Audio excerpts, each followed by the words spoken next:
Hello, ये आज हमारा पहला लेक्चर है। वो है म्यूज़िकल इंस्ट्रूमेंट के ऊपर। तो इसको स्टार्ट करते हैं। और सबसे पहले हम देखते हैं म्यूज़िकल इंस्ट्रूमेंट। तो अगर हम म्यूज़िकल इंस्ट्रूमेंट को डिफ़ाइन करें तो हम इनको चार तरह से बता सकते हैं। सबसे पहला होता है तंतु वाद्य। तंतु वाद्य के अंदर क्या होगा, इसके अंदर स्ट्रिंग्स होगी और उनको इंग्लिश में बोलते हैं कोर्डोफोन्स।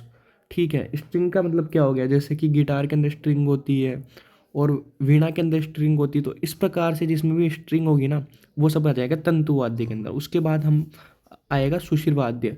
सुशिर वाद्य क्या होगा, सुशिर वाद्य वो होगा जिसके अंदर हम वाइंड से किसी भी चीज़ को, वाइंड से जो चीज़ें बजती है वो सब चीज़ें आती है सुशिर वाद्य के अंदर, जैसे कि सैक्सोफोन या फिर शहनाई। ये वो सब किसके एग्जाम्पल हो गए, सुशिर वाद्य के। और उसके बाद हम देखेंगे अवनिद्य वाद्य।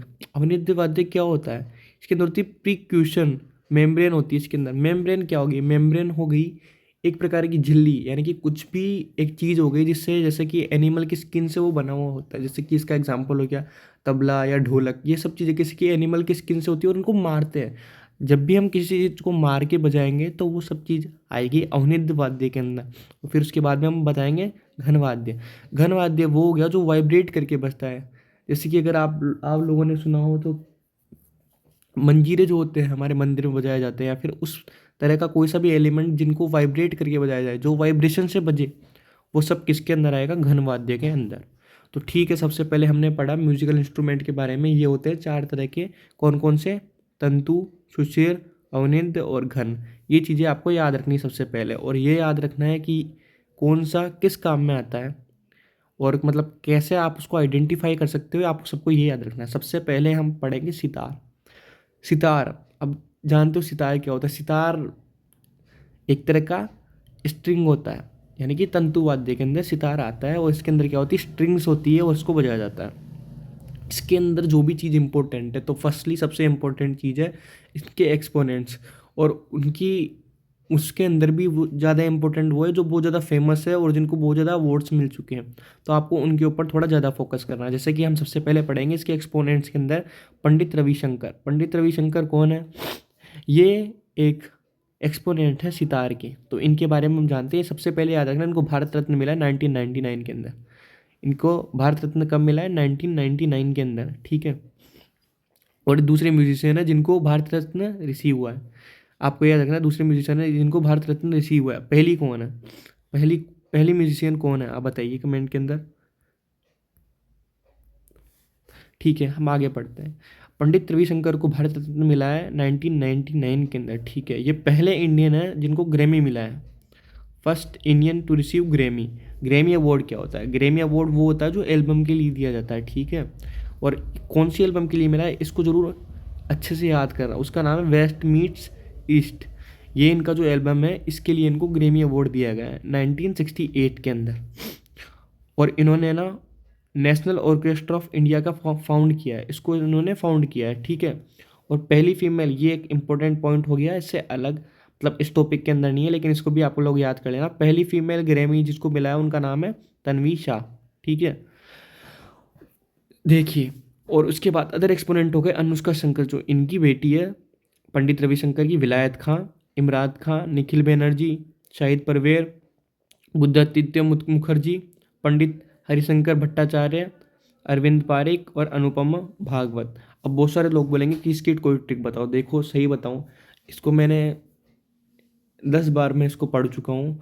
तो और मेरे को लगा कि ट्रिक से अच्छा, क्योंकि आप जब बहुत सारी ट्रिक याद कर लोगे तो उनको याद करने के लिए भी आपको कोई ट्रिक बनानी होगी। तो उससे अच्छा यही होगा कि आप इनको बार बार पढ़ो, अपने आप आपको याद होने लग जाएंगे। अपने आप दिमाग इनको अडेप्ट करने लग जाएगा कि अच्छा ये, अच्छा ये। तो आप इनको बार बार पढ़ो, मैं ये सजेस्ट करना चाहूँगा। और आपको अगर ट्रिक चाहिए होगी तो मैं बाद में जरूर इसके लिए ट्रिक बता दूंगा। अब याद रखना, फादर ऑफ फ्यूजन डांस किसको बोलते हैं। फ्यूजन डांस का मतलब क्या होता है, जो दो तरीके से मिलकर बनाओ, जैसे कि इंडियन और वेस्टर्न, तो दोनों को मिलकर बनाओ, वो होगा फ्यूजन डांस। ठीक है, और पंडित जो उदय शंकर है, ये ब्रदर है, किसके ब्रदर है ये, इनके ब्रदर है, ब्रदर ऑफ पंडित रविशंकर। तो हमने देखा कि म्यूजिक जो चलती है वो ज़्यादा फैमिली वाइज चलती है। ठीक है, और उसके बाद में राजीव जनार्दन जी जो हैं वो भी एक्सपोनेंट हो गए, किसके, सितार के। ठीक है, अब आपको एक चीज़ याद रखनी है, इंडिया का जो हाईएस्ट सिविलियन अवार्ड है ना, वो है भारत रत्न। इंडिया का सबसे हाईएस्ट जो सिविलियन अवार्ड है वो है भारत रत्न। उसके बाद में अगर कोई अवार्ड आता है तो उसका नाम है पद्म विभूषण, उसके बाद में पद्म भूषण, उसके बाद में पद्मश्री। तो ऐसे ही ये चलता है। तो सबसे इम्पोर्टेंट अगर किसी को कोई मिलता है ना हाईएस्ट सिविलियन जो अवार्ड है वो है भारत रत्न। ठीक है, तो हमने सितार कंप्लीट कर लिया। उसके बाद हम पढ़ेंगे तबला। अब देखो तबला क्या होता है। तबला आप सबको पता होगा। तबला तबला कौन सी चीज़ में आएगा, आप खुद बताइए। तबला कौन सी चीज़ में आएगा तबला? तबला के अंदर क्या होती है? स्ट्रिंग होती है ना, स्ट्रिंग होती है तबला के अंदर। बताओ आप सब, तबला के अंदर क्या होता है? किस चीज़ के अंदर आएगा तबला? तबला आएगा अवनिंद्र के अंदर।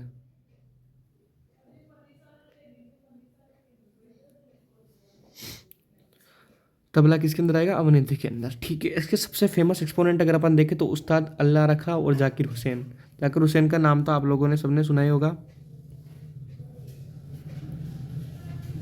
ठीक है, तो आप लोगों ने सबने किसका नाम सुना होगा? जाकिर हुसैन का। जाकिर हुसैन बहुत फेमस तबला वादक है, बहुत फेमस जाकिर हुसैन। उसके बाद हम पढ़ेंगे विक्रम घोष, जो ग्लोबल इंडियन म्यूजिक अवार्ड और इंडियन क्लासिकल प्लेयर है। कौन? विक्रम घोष। उसके बाद हम पढ़ेंगे निखिल घोष, जिनको पद्म भूषण अवार्ड मिला है। उसके बाद हम पढ़ेंगे अनोख पाल मिश्रा, आनंद गोपाल बनर्जी, जो एक ड्रम प्लेयर भी है। तो ये ऐसे इंपॉर्टेंट हो जाता है क्योंकि जो एक पर्सन अगर किसी दो चीज़ों को इंपॉर्टेंट बता रहा है ना, तो और कौन से घराने से जुड़े हुए? ये बनारस घराने से, इसको भी जरूर याद रखिएगा। और पंडित स्वप्न चौधरी। ठीक है, तो ये सब हमने पढ़ लिया। आगे हम पढ़ेंगे जाकिर हुसैन जी के बारे में। जाकिर हुसैन जी बहुत फेमस तबला वादक हैं और इनका याद रखिएगा पद्म भूषण मिला 2002 के अंदर, पद्म विभूषण मिला था 2023 के अंदर। इन्होंने 3 ग्रैमी अवार्ड इनको 2024 में मिले, 3 ग्रैमी अवार्ड। किस किस के लिए? एक तो मिला पश्तो के लिए, एज वी स्पीक के लिए और दिस मूवमेंट के लिए। ठीक है, उनको जो पहला ग्रैमी मिला था वो मिला था प्लेनेट ड्रम के लिए। अब ये याद रखिएगा संगीत नाटक अकेडमी जो इनको मिला है वो 1990 के अंदर इनको मिला है। ठीक है, नेक्स्ट अपन चलेंगे फ्लूट के ऊपर। तो फ्लूट के अंदर याद रखना है 2 लोग सबसे इंपॉर्टेंट है, हरिप्रसाद चौरसिया और उनके बेटे राकेश चौरसिया। ठीक है, हरिप्रसाद चौरसिया जो हैं उनको पद्म विभूषण मिला था 2000 के अंदर और पद्म भूषण मिला था 1992 के अंदर। जनरली आपने कोई चीज़ नोटिस की होगी, जो हाईएस्ट सिविलियन अवार्ड है वो जनरली बाद में ही मिलता है, पहले किसी को नहीं मिलेगा। पहले जैसे कि भारत रत्न किसी को मिलेगा तो लेटर ही मिलेगा, उससे पहले हो सकता है पद्म भूषण दिया हो, पद्म विभूषण दिया हो, लेकिन ऐसा नहीं होगा कि हाईएस्ट सिविलियन अवार्ड पहले दिया हो और बाकी के अवार्ड बाद में दिए हो। ऐसा जनरली नहीं देखा जाता। इसके एक्सपोनेंट में आगे आप देखना पन्नालाल घोष, राजेंद्र परसाना, राजेंद्र कुलकर्णी, प्रभाष शर्मा। ये जो है ये इम्पोर्टेंट है, आने में तो कहीं से भी आ सकता है, लेकिन ये जो वो है जो मोस्ट इम्पोर्टेंट है। ठीक है, उसके बाद हम पढ़ेंगे शहनाई। जिससे ही शहनाई नाम अगर हम बोलते हैं तो सबसे पहले नाम आता है बिस्मिल्लाह खान जी का, क्योंकि इन्होंने ये वो है जिन्होंने सबसे पहली शहनाई बजाई थी हमारे लिए यहाँ पे। लाल किले के अंदर जो शहनाई बजाई थी ना सबसे पहली, तो वो इन्होंने बजाई थी बिस्मिल्लाह खान जी ने। ठीक है, अब देखिए इनको भारत रत्न मिला है 2001 के अंदर और वही पद्म विभूषण मिला है 1980 के अंदर। देखिए जैसे मैंने आपको बताया था ना कि भारत रत्न जो मिलेगा हाईएस्ट सिविलियन अवार्ड वो लेटर ही मिलेगा। और शहनाई को हम मंगल वाद्य भी बोलते हैं, क्योंकि जो मांगलिक कार्य होते हैं जैसे कि कोई शादी का स्टार्टिंग या फिर कोई भी अच्छा कार्य जब होता है तो सबसे पहले शहनाई बजाई जाती है। ठीक है, इसके अंदर ऐसे याद रखें एस बालेश, रघुनाथ परसाना, एस बालेश दूसरी बार लिख गया तो उसको एक बारी कर लीजिएगा, अली अहमद, बागेश्वरी, कमर, कृष्ण चौधरी। ठीक है, सबसे पहले याद रखना आपको बिस्मिल्लाह खान जी है, उनके ऊपर तेहरान जो एक जगह है तेहरान, वहाँ पे एक ऑडिटोरियम बनाया गया है किसके लिए? बिस्मिल्लाह खान जी के लिए। तो आपको ये चीज़ जरूर याद रखनी। सरोद ये भी क्या हो गया? एक तरह का म्यूजिकल इंस्ट्रूमेंट हो गया। इसके अंदर याद रखना आपको अलाउद्दीन खान, अजमद खान, अली अकबर खान, हाफिज़ अली खान और राजीव जारनाथ और बुद्धदेव दसगुप्ता। ठीक है, आपको ये सब एक्सपोनेंट आपको याद रखते हैं। अब अजमत खान जो हैं उनको विभूषण मिला 2001 में, भूषण मिला 1991 में। ठीक है, ये चीज़ आपको इनके बारे में याद रखनी है। तो हम अभी तक तो इसका काफ़ी ज़्यादा बाकी है, तो इस लेक्चर को आज हम यहीं पे एंड करते हैं। ये एक बेसिक लेक्चर था बेसिक नॉलेज को बढ़ाने के लिए, उसके बाद में देन हम इसको कभी, ठीक है, तो आपको अगर समझ में आ गया तो भी ठीक है, अगर आपको समझ में नहीं आया हो तो आप कमेंट में लिख सकते हो कि इसके अंदर क्या चीज़ की जाए और कैसा लगा आपको ये लेक्चर, ज़रूर बताइएगा। थैंक